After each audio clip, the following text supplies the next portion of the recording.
வணக்கம். சுப்ரீம் செய்திகளுக்காக இரா செல்வமணி. மீன்வளம் மற்றும் மீனவர் நலத்துறையின் சீராய்வு கூட்டம் துணைநிலை ஆளுநர் கைலாஷ்நாதன் தலைமையில் ஆளுநர் மாளிகையில் நடைபெற்றது. புதுச்சேரியில் இருவரிடம் ரூபாய் 1.02 கோடி நூதன மோசடியில் ஈடுபட்டவர்கள் மீது போலீசார் வழக்கு பதிந்து விசாரணை. புதுச்சேரி பொதுப்பணித்துறையில் பணிநீக்கம் செய்யப்பட்ட ஊழியர்கள் மீண்டும் பணி வழங்க வலியுறுத்தி ஆளுநர் மாளிகையை நோக்கி பேரணியாக வந்தபோது அவர்களை போலீசார் தடுத்து நிறுத்தி கைது செய்தனர். இனி விரிவான செய்திகள்.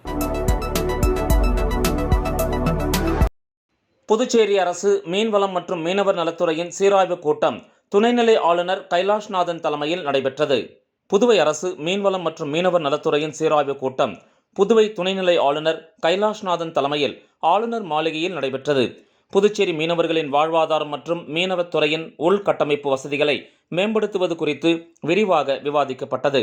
இக்கூட்டத்தில் பெங்களூரைச் சேர்ந்த CICEF, மும்பையைச் சேர்ந்த FSI, கொச்சியைச் சேர்ந்த CMFRI, ஐதராபாத்தைச் சேர்ந்த இன்காய்ஸ், கொச்சியைச் சேர்ந்த எம்பெடா ஆகிய மத்திய அரசின் மீன்வள ஆராய்ச்சி மற்றும் மீன்வள மேம்பாட்டு நிறுவனங்களின் தலைவர்கள் மற்றும் அதிகாரிகள் இதில் பங்கேற்றனர்.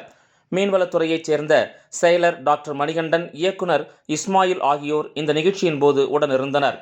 மீன்வள மேம்பாடு, மீனவர்கள் நலம் குறித்த விவாதம் கூட்டத்தில் முக்கியத்துவம் பெற்றது.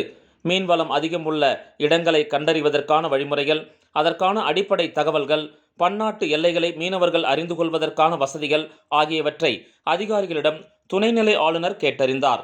தற்போதைய சூழ்நிலையில் காரைக்கால் மீனவர்கள் பன்னாட்டு எல்லையை தாண்டி மீன்பிடிப்பதாக எழும் தொடர் பிரச்சினைக்கு தீர்வு காண்பதற்கான சாத்தியக்கூறுகள் பற்றி கேட்டறிந்தார். மேலும் புதுச்சேரியின் மீன்வளத்தை மேம்படுத்தவும், உள்கட்டமைப்பு வசதிகளை மேம்படுத்தவும் மத்திய அரசின் நிறுவனங்கள் முன்வைக்கும் திட்டங்கள் குறித்தும் விவாதிக்கப்பட்டது. அந்தமான் பகுதியில் மீன்வளம் அதிகம் காணப்படுவதையும், இஸ்ரோ மூலமாக கிடைக்கும் செயற்கைக்கோள் தகவல்களை கொண்டு மீன்வளம் அதிகமாக இருக்கும் இடங்களை அடையாளம் காண்பது குறித்தும் ஹைதராபாத் இன்காய்ஸ் நிறுவன அதிகாரிகள் விளக்கினர். அதனைத் தொடர்ந்து அதிகாரிகளுக்கு ஆலோசனைகளை துணைநிலை ஆளுநர் கைலாஷ்நாதன் வழங்கினார். ஆழ்கடலில் மீன்பிடிப்பதற்கு தேவைப்படும் படகுகளை மீனவர்களுக்கு வழங்குவதற்கான நடைமுறைகளை விரிவுபடுத்த வேண்டும். அதற்கான வங்கிக் கடன் வசதிகள் மற்றும் மானியங்கள் கிடைக்க நடவடிக்கை எடுக்க வேண்டும். கூட்டுறவு முறையில் குறைந்த வட்டி விகிதத்தில் கடன் பெறுவதற்கான சாத்தியக்கூறுகளை கவனிக்க வேண்டும். மத்திய கூட்டுறவு அமைச்சகத்தின் கீழ் இயங்கும் NCDC மூலமாக குறைந்த வட்டியில் பணம் பெறும் வாய்ப்புகளை மீனவர்களுக்கு விலக்கி கூற வேண்டும். மீனவர்களின் வாழ்வாதாரத்தை மேம்படுத்தவும், அவர்கள் பாதுகாப்பான முறையில் மீன்பிடி தொழிலை மேற்கொள்ளவும் தேவையான வழிமுறைகளை ஆராய வேண்டும். அதே சமயம் சர்வதேச பிரச்சனையில் இருந்து மீனவர்களை முற்றிலுமாக விடுவிக்க வேண்டும். அதற்காக ஆழ்கடல் மீன்பிடி தொழில் சம்பந்தமான ஒரு கொள்கையை உருவாக்க வேண்டும். இன்காய்ஸ் மீன்வள மதிப்பீடு நிறுவனம் மீன்வளம் அதிகம் காணப்படும் பகுதிகளை முழுமையாக ஆய்வு செய்து புதுச்சேரி மீன்வளத்துறைக்கு வழங்க வேண்டும். அதிகம் விலையுள்ள ஆழ்கடல் மீன்பிடி படகுகள் குறைந்த முதலீட்டில் இளைஞர்களுக்கு கிடைக்க வழிவகை செய்ய வேண்டும்.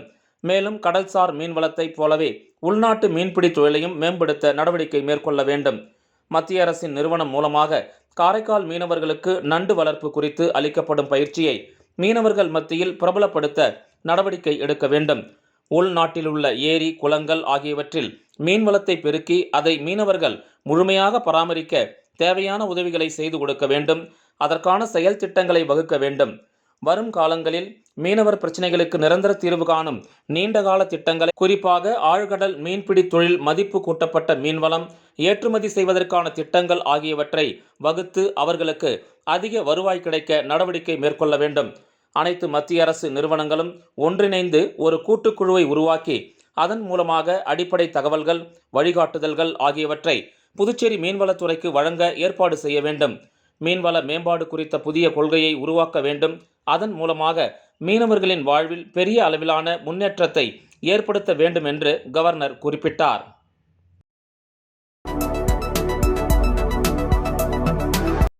புதுச்சேரியில் இருவரிடம் ரூபாய் 1.02 கோடி நூதன மோசடியில் ஈடுபட்டவர்கள் மீது போலீசார் வழக்கு பதிந்து விசாரணை மேற்கொண்டு வருகின்றனர். லாஸ்பேட்டையைச் சேர்ந்தவர் ரம்யா. இவருக்கு வாட்ஸ்அப் மூலம் தொடர்பு கொண்ட மர்ம நபர் குறைந்த முதலீட்டில் அதிக லாபம் சம்பாதிக்கலாம் என்றார். இதனை நம்பிய ரம்யா இணைய வழியில் பங்குச்சந்தை முதலீடு செய்யும் செயலியை தேடி அதில் முதலில் 5 லட்சம் ரூபாய், 20 லட்சம் ரூபாய் என செலுத்தினாராம். அப்போது அவருக்கு 2 மடங்கு லாபம் கிடைத்திருப்பது போல காட்டியதாம். இதனை நம்பிய அவர் பல தவணைகளாக ரூபாய் 82 லட்சம் வரை செலுத்தியதாக தெரிகிறது. ஆனால் அவரால் முதலீட்டையும் லாபத்தையும் பெற முடியவில்லை. இதனால் தான் ஏமாற்றப்பட்டதை அறிந்த அவர் புதுச்சேரி இணையவழி குற்றப்பிரிவில் புகார் அளித்தார். இதேபோல புதுச்சேரியைச் சேர்ந்த ஷாக் பட்டேல் என்பவரும் மர்ம நபர்கள் கூறியபடி 20 லட்சம் ரூபாய் முதலீடு செய்து ஏமாற்றப்பட்டுள்ளார். இரு புகார்கள் குறித்தும் புதுச்சேரி இணையவழி குற்றப்பிரிவு போலீசார் வழக்கு பதிந்து விசாரணை மேற்கொண்டு வருகின்றனர்.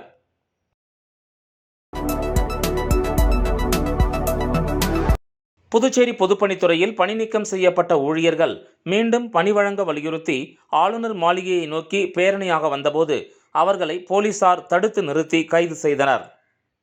புதுச்சேரி பொதுப்பணித்துறையில் கடந்த 2015 மற்றும் 2016 ஆண்டு பணியில் அமர்த்தப்பட்ட சுமார் 2642 ஊழியர்களை சட்டமன்ற பொதுத் தேர்தலை காரணம் காட்டி தேர்தல் துறை அறிவுறுத்தலின்படி புதுச்சேரி அரசு பணி நீக்கம் செய்தது. கடந்த 10 ஆண்டுகளாக மீண்டும் பணி வழங்க வலியுறுத்தி பல்வேறு கட்ட தொடர் போராட்டங்களை பணி நீக்கம் செய்யப்பட்ட ஊழியர்கள் செய்து வருகின்றனர். இந்த நிலையில் கடந்த 2023 ஆண்டு நடைபெற்ற சட்டமன்ற கூட்டத்தொடரில் முதலமைச்சர் ரங்கசாமி பொதுப்பணித்துறையில் பணி நீக்கம் செய்யப்பட்டு சம்பளம் பெற்ற அனைத்து ஊழியர்களுக்கும் மீண்டும் வேலை வழங்கி மாத சம்பளமாக 10,000 ரூபாய் வழங்கப்படும் என அறிவித்தார். ஆனால் இதுவரை அரசு வேலை வழங்க அனுமதி அளிக்கவில்லை என்றும் இந்த கோப்புவிற்கு துணைநிலை ஆளுநர் ஒப்புதல் அளிக்க வேண்டும் என வலியுறுத்தி துணைநிலை ஆளுநர் மாளிகை முற்றுகை போராட்டத்தை அறிவித்திருந்தனர். அதன்படி 50க்கும் மேற்பட்ட பணி நீக்கம் செய்யப்பட்ட பொதுப்பணித்துறை ஊழியர்கள் அண்ணா சிலை அருகில் இருந்து ஊர்வலமாக ஆளுநர் மாளிகை நோக்கி பேரணியாக வந்தபோது அவர்களை காமராஜர் சதுக்கம் அருகே போலீசார் தடுத்தனர். இதனால் அங்கேயே சாலை மறியல் போராட்டத்தில் ஈடுபட்டனர். இதனையடுத்து அவர்கள் அனைவரையும் போலீசார் கைது செய்தனர்.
வில்லியனூர் ஆயுஷ் மருத்துவமனையில் நடைபெற்ற மகளிர் தின விழாவில் எதிர்க்கட்சித் தலைவர் சிவா கலந்து கொண்டு நிகழ்ச்சியை தொடங்கி வைத்தார்.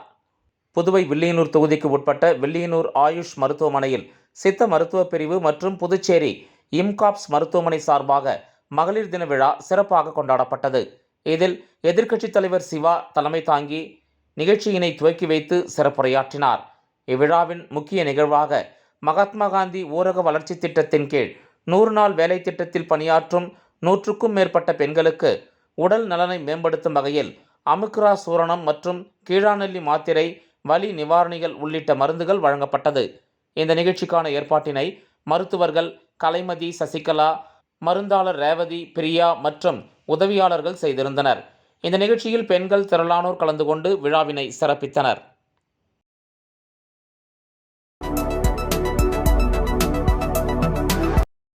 Vande Mataram student service society வாழ்வியல் கலைப்பயிற்சி 11 நாள் முகாம் பெரம்பை ராக் கலை மற்றும் அறிவியல் கல்லூரியில் நடைபெற்றது. Vande Mataram student service society வாழ்வியல் கலைப்பயிற்சி 11 நாள் முகாம் ராக் கலை மற்றும் அறிவியல் கல்லூரியில் நடைபெற்றது. இதில் 150க்கும் மேற்பட்ட மாணவ மாணவிகள் கலந்து கொண்டு இப்பயிற்சியினை செய்து முடித்தனர். இதனைத் தொடர்ந்து பயிற்சி முடித்த மாணவர்களுக்கு பெரம்பை ராக் கலை மற்றும் அறிவியல் கல்லூரி வளாகத்தில் சான்றிதழ் வழங்கும் நிகழ்ச்சி நடைபெற்றது. இதில் வந்தே மாதரம் ஸ்டூடெண்ட் சர்வீஸ் சொசைட்டியின் தலைவர் சந்திரசேகரன் மற்றும் நிர்வாகி சப்தாஷினி, ராக் கலை மற்றும் அறிவியல் கல்லூரி டீன் டாக்டர் அருண் குணாலன், கல்லூரி முதல்வர் டாக்டர் அன்வர் பாஷா, துணை முதல்வர் டாக்டர் செந்தில்நாதன் மற்றும் கல்லூரி பேராசிரியர்கள் கலந்து கொண்டு சான்றிதழ்களை வழங்கி சிறப்பித்தனர். இந்த நிகழ்ச்சியில் மாணவ மாணவிகள் திரளானோர் கலந்து கொண்டு பயன்பெற்றனர். புதுச்சேரி காவல்துறை போக்குவரத்து பிரிவு சார்பில் மாணவர்களுக்கு போக்குவரத்து விழிப்புணர்வு நிகழ்ச்சி கதிர்காமம் அரசு பொது மருத்துவமனை கருத்தரங்க கூடத்தில் நடைபெற்றது. புதுச்சேரி கதிர்காமம் அரசு பொது மருத்துவமனையில் காவல்துறை போக்குவரத்து பிரிவு சார்பில் விழிப்புணர்வு நிகழ்ச்சி நடைபெற்றது. புதுச்சேரி காவல்துறை துணைத் தலைவர் அஜித்குமார் சிங்லா தலைமை தாங்கினார். போக்குவரத்து காவல்துறை கிழக்கு வடக்கு எஸ்பி பிரவீன்குமார் திரிபாதி தலைமை தாங்கினார். டிஐஜி சத்யசுந்தரம், என்சிசி பயிற்சி அதிகாரி ஜமன் சமந்தா, ராஷ்டிரிய ரக்ஷா பல்கலைக்கழக இயக்குனர் ஹர்ஷ் கணேசன், என்சிசி அதிகாரி சதீஷ்குமார் ஆகியோர் கருத்துரை வழங்கினர். இந்த நிகழ்ச்சியில் போக்குவரத்தின் போது கடைபிடிக்க வேண்டிய வழிமுறைகள் குறித்து மாணவர்களுக்கு விளக்கப்பட்டது. விளம்பர இடைவேளைக்கு பிறகு செய்திகள் தொடரும். தேங்க்யூ. பாருப்பா, பத்மா கை நிறைய புதுசா வளையல் போட்டிருக்கா. அத நீங்க எப்ப பாத்தீங்க? கோயிலுக்கு போனப்ப பார்த்தேன். அப்போ கோவிலுக்கு போனது சாமியை கும்பிட இல்ல. ஏன்பா, ஏன் முன்னாடி வந்து நின்னு சாமி கும்பிட்டா நான் பார்க்க மாட்டேனா? எனக்கும் வேணும் புது வளையல். இப்ப தங்கத்தோட விலை என்னன்னு தெரியுமா? பாரு, ஜோஸ் ஆலுகாஸ்ல இப்போ ஒரு புது ஆஃபர் இருக்கு. தங்க நகைகளின் சேதாரத்தில் பிளாட் 50% தள்ளுபடி. புரிஞ்சுதா? குட். அப்படின்னா ஜோஸ் ஆலுகாஸ் போலாமா? செய்திகள் தொடர்கின்றன. கூடப்பாக்கத்தில் சாலை அமைப்பதற்கான பணியினை அமைச்சர் சாய்ஜே சரவணன்குமார் பூமி பூஜை செய்து தொடங்கி வைத்தார். ஊசுடு தொகுதிக்கு உட்பட்ட கூடப்பாக்கம் பகுதியில் உள்ள பெருமாள் கோயில் தெருவிற்கு ரூபாய் 46 லட்சம் மதிப்பீட்டில் சிமெண்ட் கான்கிரீட் சாலை அமைப்பதற்கும் மற்றும் முத்துக்குமரன் நகருக்கு ரூபாய் 13 லட்சம் மதிப்பீட்டில் WBM சாலை அமைப்பதற்கும் தொகுதியின் சட்டமன்ற உறுப்பினரும் ஆதிதிராவிட நலத்துறை அமைச்சருமான AK சாய்ஜே சரவணன்குமார் அவர்களின் முயற்சியால் வில்லியனூர் கொம்யூன் பஞ்சாயத்து மூலம் அரசாணை பெற்று இன்று அப்பணிக்கான பூமி பூஜை நிகழ்ச்சி நடைபெற்றது. இதில் அமைச்சர் தலைமை தாங்கி பூஜை செய்து பணியினை தொடங்கி வைத்தார். இந்நிகழ்ச்சியில் இளநிலை பொறியாளர் பிரதீப் குமார், பாஜக ஊசுடு தொகுதி ஒருங்கிணைப்பாளர் சாய் தியாகராஜன் உட்பட பொதுமக்கள் ஏராளமானோர் கலந்து கொண்டனர்.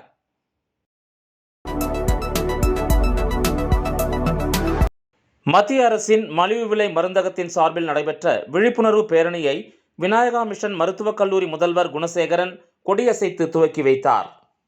மத்திய அரசின் மலிவு விலை மருந்தகம் சார்பில் மார்ச் 1ஆம் தேதி முதல் 7ஆம் தேதி வரை மலிவு விலை மருந்தகத்தில் தரமான மருந்துகள் குறைவான விலையில் விற்கப்படுவதை மக்களுக்கு எடுத்துரைக்கும் வகையில் பல்வேறு நிகழ்ச்சிகள் நடத்தப்பட்டு வருகின்றன.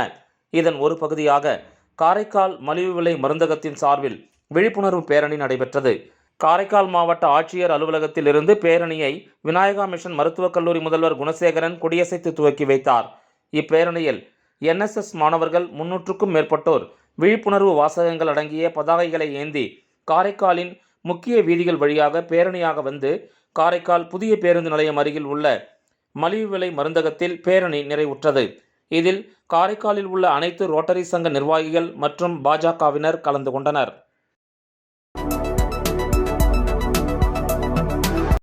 SDPI கட்சியின் தேசிய தலைவரை விடுதலை செய்ய வலியுறுத்தி காரைக்காலில் கண்டன ஆர்ப்பாட்டம் நடைபெற்றது. SDPI கட்சியின் தேசிய தலைவர் MK ஃபைசியை அமலாக்கத்துறை கைது செய்ததை கண்டித்தும் அவரை விடுதலை செய்ய வலியுறுத்தியும் காரைக்கால் மாவட்ட SPP கட்சி சார்பில் அதன் மாவட்ட தலைவர் முகமது சித்திக் தலைமையில் காரைக்கால் புதிய பேருந்து நிலையம் அருகில் கண்டன ஆர்ப்பாட்டம் நடைபெற்றது. ஆர்ப்பாட்டத்தில் புதுச்சேரி மாநில பொதுச் செயலாளர் சுல்தான் ஹவுஸ் மற்றும் புதுச்சேரி மாநில பேச்சாளர் புதுவை அப்துல்லா ஆகியோர் கண்டன உரை நிகழ்த்தினர். அப்போது மத்திய அரசு அரசியல் தலைவர்களை அச்சுறுத்தும் நோக்கில் அமலாக்கத்துறையை பயன்படுத்தி கைது செய்வதாக குற்றஞ்சாட்டினார். கண்டன ஆர்ப்பாட்டத்தில் பெண்கள் உள்ளிட்ட 100க்கும் மேற்பட்டோர் கலந்து கொண்டு மத்திய அரசுக்கு எதிராக கண்டன முழக்கங்களை எழுப்பி ஆர்ப்பாட்டத்தில் ஈடுபட்டனர்.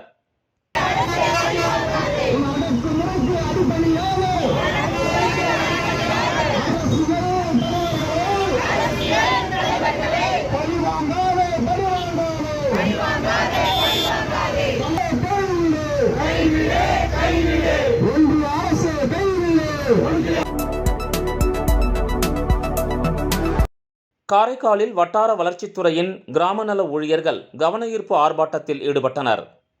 காரைக்கால் மாவட்டத்தில் உள்ள 27 கிராம பஞ்சாயத்துகளுக்கு 100 நாள் வேலை திட்டத்திற்காக திட்டப் பணியாளர்கள், இளநிலை பொறியாளர்கள், கணினி பொறியாளர்கள் உள்ளிட்ட 100 நாள் வேலை திட்ட பணியாளர்கள் பல்வேறு கோரிக்கைகளை வலியுறுத்தி கவன ஈர்ப்பு ஆர்ப்பாட்டத்தில் ஈடுபட்டனர்.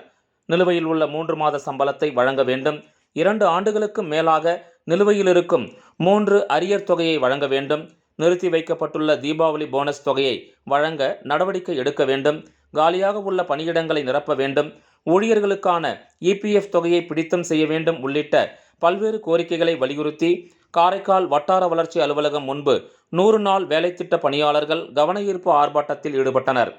100 நாள் வேலை திட்ட பணியாளர் சங்கத்தின் தலைவர் பழனிவேல் தலைமையில் நடைபெற்ற இந்த ஆர்ப்பாட்டத்தில் 50க்கும் மேற்பட்ட ஊழியர்கள் கலந்து கொண்டு கண்டன முழக்கங்களை எழுப்பி ஆர்ப்பாட்டத்தில் ஈடுபட்டனர்.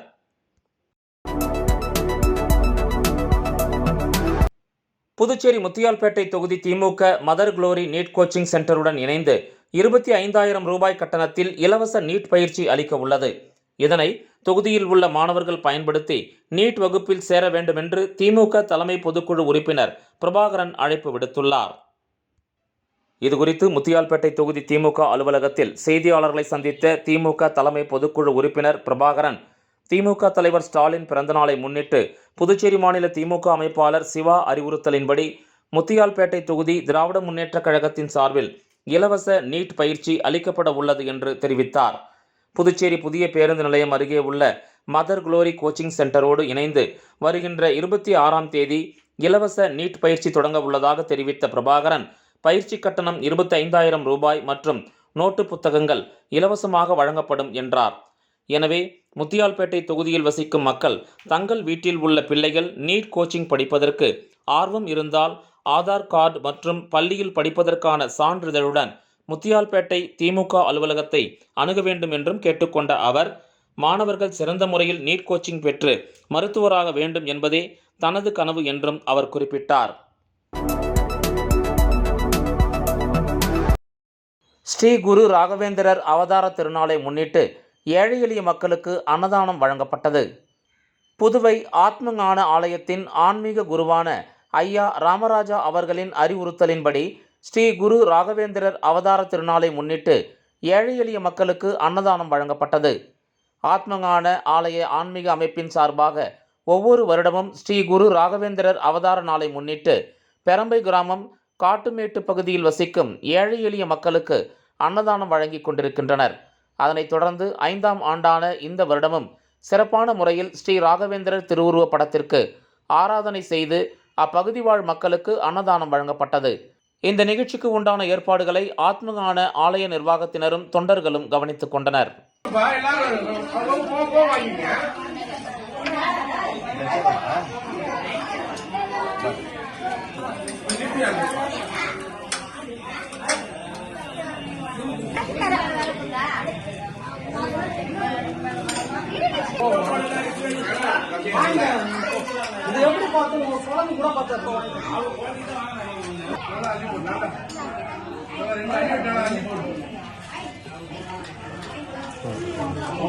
கீழே விட்டுருப்பா அதை கீழே போட்டு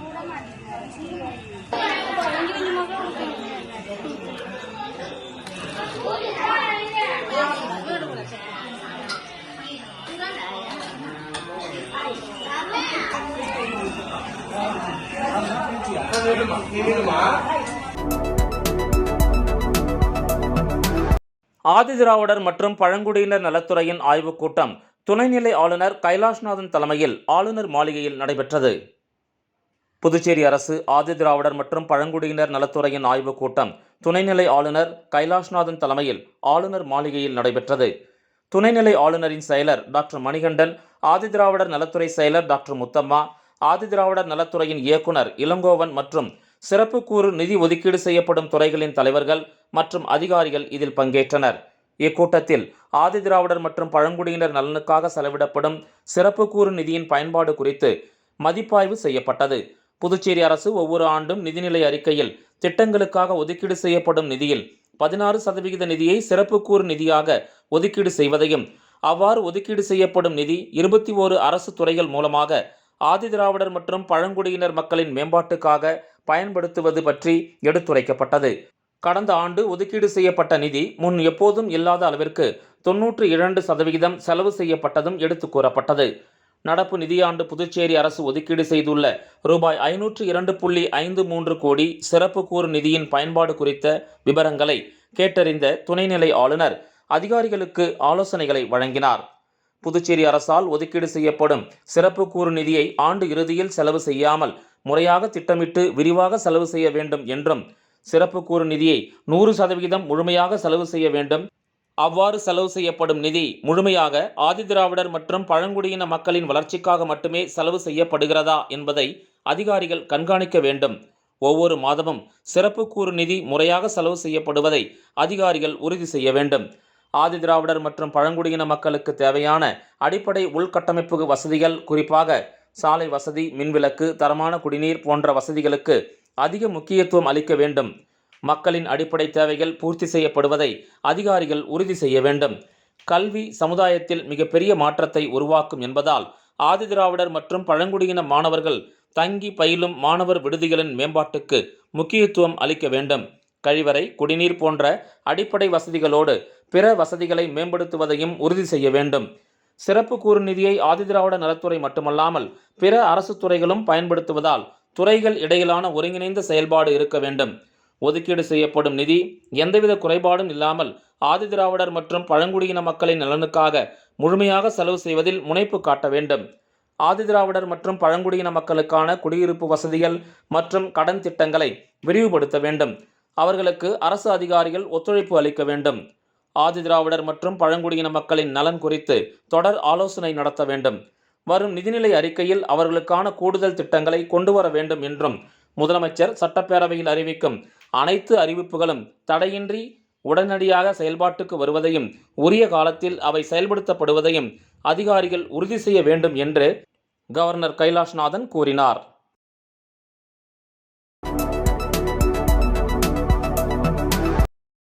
காரைக்காலில் பைக் ஹேண்ட்பேர் செயலிழந்ததால் விபத்தில் சிக்கிய போக்குவரத்து தலைமை காவலர் சம்பவ இடத்திலேயே உயிரிழந்த சம்பவம் சோகத்தை ஏற்படுத்தியுள்ளது. காரைக்கால் மாவட்டம் திருநள்ளாறு சுப்பராயபுரம் பகுதியைச் சேர்ந்த அசோக் குமார் என்பவர் கடந்த 12 ஆண்டுகளாக புதுச்சேரி காவல்துறையில் பணியாற்றி வந்தார். தற்போது அவர் தலைமை காவலராக பதவி உயர்வு பெற்று போக்குவரத்து காவல்துறையில் பணி செய்து வந்த நிலையில் நேற்று மதியம் காரைக்காலில் இருந்து வீடு திரும்பும் போது திருநள்ளாறு செல்லும் வழியில் பிடாரி கோயில் அருகில் உள்ள வளைவில் திரும்பும் போது வாகனத்தின் ஹேண்ட்பேர் செயலிழந்து வாகனத்தை கட்டுப்படுத்த முடியாததால் அருகில் உள்ள சுவற்றில் மோதி விபத்துக்கு உள்ளானார். இதனையடுத்து அவரை அருகில் இருந்தவர்கள் மீட்டு காரைக்கால் அரசு பொது மருத்துவமனைக்கு சிகிச்சைக்காக அனுப்பி வைத்தனர். இந்த நிலையில் அவர் சிகிச்சை பலனின்றி உயிரிழந்துள்ளார். போக்குவரத்து காவலரே சாலை விபத்தில் உயிரிழந்த சம்பவம் காரைக்காலில் அதிர்ச்சியை ஏற்படுத்தி உள்ளது. அவருக்கு சமீபத்தில் திருமணமாகி 1.5 வயதில் குழந்தை இருப்பது மேலும் சோகத்தை ஏற்படுத்தி உள்ளது. ஆரோவில் தாவரவியல் பூங்கா செயல்படுத்தி வரும் பசுமை மாறா உலர் வெப்பமண்டல காடுகள் பாதுகாப்பு திட்டத்தின் கீழ் பணிகள் நிறைவு மற்றும் ஒப்படைப்பு விழா நடைபெற்றது. கடலூர் மாநகரம் தேவனாம்பட்டினத்தில் உள்ள ஸ்ரீ பவழக்காடு ஐயனார் கோயிலில் உள்ள கோயில் காட்டில் ஆரோவில் தாவரவியல் பூங்கா செயல்படுத்தி வரும் பசுமை மாறா உலர் வெப்பமண்டல காடுகள் பாதுகாப்பு திட்டத்தின் கீழ் பணிகள் நிறைவு மற்றும் ஒப்படைப்பு விழா நடைபெற்றது. ஆரோவில் தாவரவியல் பூங்கா இணை இயக்குனர் ஆதிகேசவன் இதற்கு தலைமை தாங்கினார். சுற்றுச்சூழல் கல்வி ஒருங்கிணைப்பாளர் சத்தியமூர்த்தி வரவேற்புரை வழங்கினார். மாமன்ற உறுப்பினர் ஆரா அமுது முன்னிலை வகித்தார். கடலூர் மாநகராட்சி ஆணையாளர் திருமதி அனு அவர்கள் சிறப்புரையாற்றினார். கடலூர் மாநகராட்சி மேயர் திருமதி சுந்தரி ராஜா, மாவட்ட வன அலுவலர் திரு குருசாமி அவர்கள், பசுமை தோழர் திரு அரவிந்தராஜ், தேசிய பசுமைப்படை மாவட்ட ஒருங்கிணைப்பாளர் செல்வநாதன் ஆகியோர் வாழ்த்துரை வழங்கினர். அனைவரும் மரக்கன்றுகள் நட்டனர். வினாடி வினாவில் வெற்றி பெற்ற கந்தசாமி நாயுடு மகளிர் கல்லூரி மாணவிகளுக்கு பரிசுகள் வழங்கப்பட்டன. ஆரோவில் தாவரவியல் பூங்காவின் திரு ப முத்துக்குமார் நிறைவாக நன்றி கூறினார். இவ்விழாவில் தேவனாம்பட்டினம் கிராம நிர்வாகக் குழு உறுப்பினர்கள் மற்றும் கிராம பொதுமக்கள் கலந்து கொண்டனர். மீண்டும் முதன்மைச் செய்திகள். மீன்வளம் மற்றும் மீனவர் நலத்துறையின் சீராய்வு கூட்டம் துணைநிலை ஆளுநர் கைலாஷ்நாதன் தலைமையில் ஆளுநர் மாளிகையில் நடைபெற்றது. புதுச்சேரியில் இருவரிடம் ரூபாய் 1.02 கோடி நூதன மோசடியில் ஈடுபட்டவர்கள் மீது போலீசார் வழக்கு பதிந்து விசாரணை. புதுச்சேரி பொதுப்பணித்துறையில் பணிநீக்கம் செய்யப்பட்ட ஊழியர்கள் மீண்டும் பணி வழங்க வலியுறுத்தி ஆளுநர் மாளிகையை நோக்கி பேரணியாக வந்தபோது அவர்களை போலீசார் தடுத்து நிறுத்தி கைது செய்தனர். இந்த செய்தி அறிக்கை இத்துடன் நிறைவு பெறுகிறது. வணக்கம்.